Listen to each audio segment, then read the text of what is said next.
हमारे साथ हैं मोहम्मद उमर बट, असिस्टेंट डायरेक्टर हैं मीडिया के मिनिस्ट्री ऑफ रिलीजियस अफेयर्स में। लेट्स आस्क हिम कि हम लोग जो आजकल ख़बरें देख रहे हैं और हज पॉलिसी के हवाले से डिसीजंस हैं हुकूमत के, उसके बारे में हमें थोड़ा सा ब्रीफ करें। अस्सलाम वालेकुम। जी वालेकुम अस्सलाम। Thank you very much sir time निकालने के लिए। मुझे ये प्लीज़ बताइएगा कि हज पॉलिसी जो अनाउंस हुई है उसके अंदर 2-3 चीज़ें जो हम आपसे पूछना चाह रहे हैं। एक तो ये पूछना चाह रहे हैं कि इस दफ़ा जो आप लोगों ने पैकेज अनाउंस किया है, जो हज पैकेज अनाउंस किया है, उसमें बहुत ज़्यादा जो है वो जंप नज़र आती है पिछले साल से। तो ये इसकी क्या रीज़न है? ज़ाहिर है महंगाई तो है, लेकिन क्यों इतना ज़्यादा जंप हमें नज़र आ रहा है कि नॉर्थ रीजन के लिए आपने 11,75,000 रुपया नॉर्थ रीजन के लिए और 11,65 जो है वो साउथ रीजन के लिए आप लोगों ने अनाउंस किया है। जी मैडम, बहुत शुक्रिया आपका, आपने मदू किया। इसमें इस तरह मैडम कि अभी ये ईसीसी से मंजूर हुई है जी पॉलिसी, और उसके बाद ये फेडरल कैबिनेट में आज मुतवक्के है कि आज पेश की जाएगी, जी और उसके बाद ये पेश होने के बाद बाज़ाब्ता ऐलान किया जाएगा। सही। और ये जैसे आपने बताया, ये खबरें इसी तरह ही हैं कि 11,75 और 11,65 का रेट है। जी तो अपनी आवाम को मैं ये बता दूं कि हज पैकेज बुनियादी तौर पे इसके 3 पिलर्स होते हैं। जी पहला ये कि कोई अजाफी सहूलियात अगर हम ले रहे हैं तो आपको पता है कि हर सहूलत की कोई ना कोई कीमत होती है। बिल्कुल। और दूसरा ये है कि सऊदी अरब में जो लाजमी हज अखराजात और वहाँ पर रिहाइश, खुराक, ट्रांसपोर्ट वगैरह जो है जी वो हमें परचेज करनी पड़ती हैं, उनकी वहाँ पर क्या कीमतें हैं, हम्म। और डिमांड एंड सप्लाई वहाँ पर क्या है, असूल कैसा चल रहा है। सही। और तीसरी चीज़ है पाकिस्तानी रुपया की कदर। हम्म। तो ये 3 चीजें हैं मैडम जिसका काफी फर्क पड़ता है हज पैकेज पर। ओके, अच्छा ठीक है। तो पिछले साल के मुकाबले में लेट्स से कि पिछले साल इन दिनों में सऊदी रियाल जो था वो तकरीबन 53.5 रुपए का था, जी जो अब 74 को क्रॉस कर चुका है। सही। तो ये एक मेन डिफरेंस है, कुछ हमने इजाफी सहूलियात ली हैं। हम्म। और तीसरी बात ये कि सऊदी अरब में लास्ट ईयर आपको याद है कि महदूद हज हुआ था, जी और पूरी दुनिया से ही महदूद था हज, और उसके लिए फिर डिमांड एंड सप्लाई में उसके असूल को मद्देनजर रखते हुए हमें वहाँ पर बेहतर सहूलियात मिली थी और कम कीमत पे मिली थी। इस बार चूंकि मुकम्मल हज हो रहा है, अपने फुल गुंजाइश के साथ होगा। और दूसरा ये है कि हरम मदनी में, मदीना मुनव्वरा में उसकी एक्सपेंशन के लिए काफ़ी बिल्डिंग्स को उन्होंने मार्क कर दिया उनको गिराने के लिए। अच्छा। वो खाली करवा ली हैं, इसलिए वहाँ पर रिहायशी यूनिट्स जो बाकी बचे उन पर दबाव बढ़ गया और रेट्स भी बढ़े हुए हैं। तो ये 2-3 चीजें हैं जो आपकी गोशगुजार की इस वजह से, वरना अगर आप रियाल्स या डॉलर्स में आप कन्वर्ट करें तो ये पिछले साल जितना ही है। अच्छा, एक और चीज़ उमर साहब बताइएगा कि क्या सऊदी अरेबिया में भी जो प्राइसेस हैं उनके अंदर भी आपको इन्हांस वहाँ पर भी बढ़ी हैं प्राइसेस? जी जी, मैं एक्चुअली सऊदीया ही की बात कर रहा हूँ। ये जितनी बात की आपको सऊदी अरब की एक तो कन्वर्जन रेट, और वाकई वहाँ पर भी रेट्स बढ़े हैं। जी मतलब आप वहाँ पे फ्यूल प्राइसेस भी बढ़ी हैं, इलेक्ट्रिसिटी भी बढ़ी है। बिल्कुल। तो नतीजतन हर किस्म की सर्विस, फूड मतलब जो प्राइसेस वो भी बढ़ी हैं। और आप जो मदीना के हवाले से बात करें कि बिल्डिंग्स मार्क की गई हैं, तो वो हज से पहले उनको डिमोलिश कर रहे हैं? जब वो मार्क कर दी मैडम, और वो उस पर फिर हाजी तो नहीं ठहरेंगे, कुछ कर जाहिर है। रहे हैं, कुछ डिमोलिश शुरू हो गई हैं, कुछ हो जाएंगी। राइट।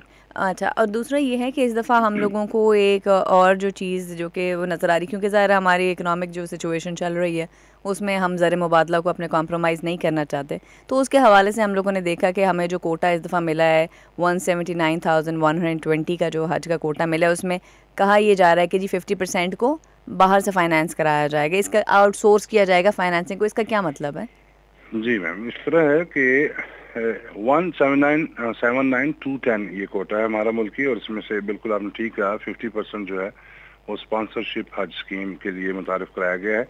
ये काफ़ी साल पहले हुआ करती थी, उसके बाद डिसकंटिन्यू कर दी, इस साल दोबारा इसको लॉन्च किया गया है। सही। और क्योंकि काफ़ी ज़्यादा जो आपको पता है कि तकरीबन 1 करोड़ के करीब हमारे समुंदर पार पाकिस्तानी पूरी दुनिया में है, तो उनमें से बेशतर जो हैं वो पाकिस्तान से ही हज करना पसंद करते हैं। उसकी 2 वजूहत है, एक तो उनके रिश्तेदार हैं यहाँ पे, उनके साथ जाना चाहते हैं, और दूसरा ये कि वो यहाँ से स्टिल उनको इकोनॉमिकल पड़ता है, बजाय इसके कि वो यूरोप या अमेरिका, यूके वगैरह से आए, उनको यहाँ से इकोनॉमिकल पड़ता है। जी तो उनको अट्रैक्ट किया गया है कि वो अगर वजारत का मखसूस हम डॉलर अकाउंट यहाँ पे खुलवा रहे हैं, वो आने वाले दिनों में हम उसको लॉन्च करेंगे, उसका ऐलान भी करेंगे अकाउंट नंबर का। अगर वो उसके अंदर बैरून मुल्क से ज़र मुबादला भिजवाते हैं तो उनको बगैर कुरानदाजी हम कामयाब करार देंगे।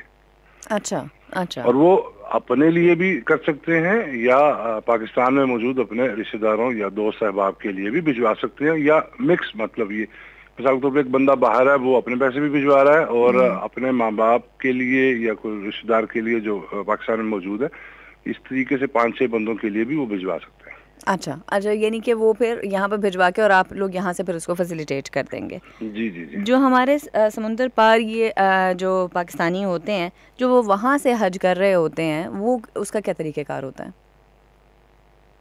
जो समुद्र पार पाकिस्तानी है ना, वो जब ये दाखिला करवा लेंगे, इनका नाम वगैरह आ जाएगा, इनको हम थोड़ा सा रिलैक्स इस तरीके से करेंगे कि पासपोर्ट उनसे थोड़ा ताखीर से तलब करेंगे। सही। मतलब उनकी जो हज प्रवास का ऐलान हो जाएगा, उससे कम से कम 10-12 दिन पहले हम कहेंगे कि आप पाकिस्तान तशरीफ लें। सही। और आते साथ ही अपना पासपोर्ट वजारत के हवाले कर लें ताकि इस पर वीज़ा लगवाया जाए।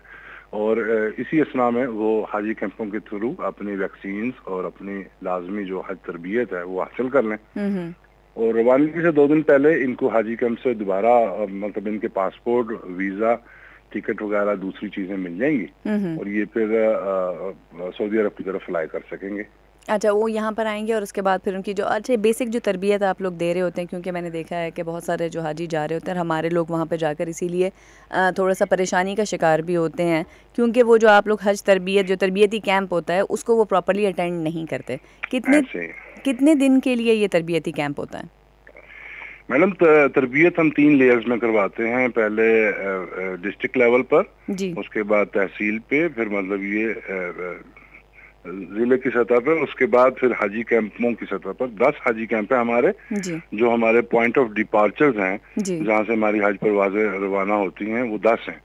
तो फिर आखिर में फिर उन हाजी कैंपों पे होता है। इसके अलावा बहुत से मतलब मसाजिद में भी इसका एहतमाम किया जाता है जी जी। बहुत से फिलंथ्रापिस्ट हैं, वो भी करवाते हैं। फिर हम मीडिया के जरिए भी इनकी आगाही करते हैं। 2 ही चीजें हैं, एक इंतजामी अमूर और दूसरे मनासिक के हज जी। तो हमारी उनसे यही गुजारिश होती है कि अच्छे तरीके से सीख के जाए। और एक चीज है मैडम जो कि है सब्र, तहम्मुल और बर्दाश्त और नज़्म ज़ब्त जी, बिल्कुल। ये बहुत जरूरी चीजें हैं। हम पाकिस्तान से जब हम सऊदीया जाते हैं, वहाँ देखते हैं बाकी कौमें कुछ हैं वो बहुत ज्यादा मुनज़्ज़म होती हैं और इसीलिए उनको मसाइल कम होते हैं। तो अगर हमारे हुज्जाज भी इन 3 चीजों को लाजमी रखें तो इंशाल्लाह बहुत अच्छे तरीके से इनका वहाँ पे वक्त गुजरेगा। अच्छा, आपने शुरू में उमर साहब बताया कि हम लोग जो हैं वो कुछ एक्स्ट्रा फैसिलिटीज़ जो हैं वो जब एक्वायर करेंगे तो ज़ाहिर है कि उसके लिए भी बहुत ज़्यादा प्राइस बढ़ जाएगी। जो हम लोगों ने इस दफ़ा पैकेज अनाउंस किया, कौन सी वो फैसिलिटीज़ हैं जो इस दफ़ा हम लोग एम कर रहे हैं कि इनको ऐड करना चाहिए? ये मैडम आज पॉलिसी अप्रूव हो जाती है फेडरल कैबिनेट से जी, तो वफाकी वजीर मजहबी अमूर मुफ्ती अब्दुल शकूर इसका ऐलान करेंगे। अच्छा, उसके बाद फिर यानी कि लेकिन उसमें कुछ फैसिलिटी पिछली दफ़ा से कुछ बेहतर होगी? जी जी, कोशिश ये की जाएगी। जी बिल्कुल। Right, thank you very much sir for your time. Thank you very much. चले, अस्सलाम वालेकुम।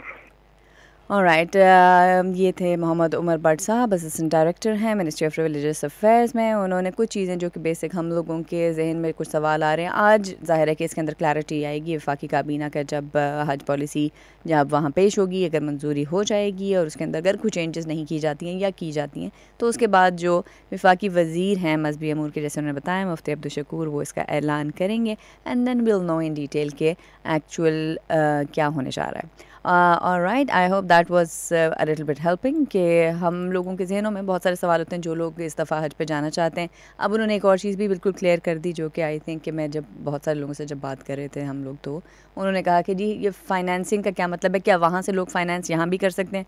उसके बारे में भी क्लैरिटी आ गई कि उन्होंने कहा कि जो है वो यहाँ पे एक अकाउंट खुलवाया जाएगा, अकाउंट के ज़रिए से आप यहाँ पे रकम डिपॉज़िट कर सकेंगे एंड देन यू कैन, और आप लोगों के हवाले से, आपके फैमिली मेम्बर्स हैं, आप उनके हवाले से भी रकम डिपॉज़िट कर सकेंगे, आपके लिए फ़ैसिलिटी होगी और आप उसके ज़रिए से फिर हज के ऊपर जा सकेंगे।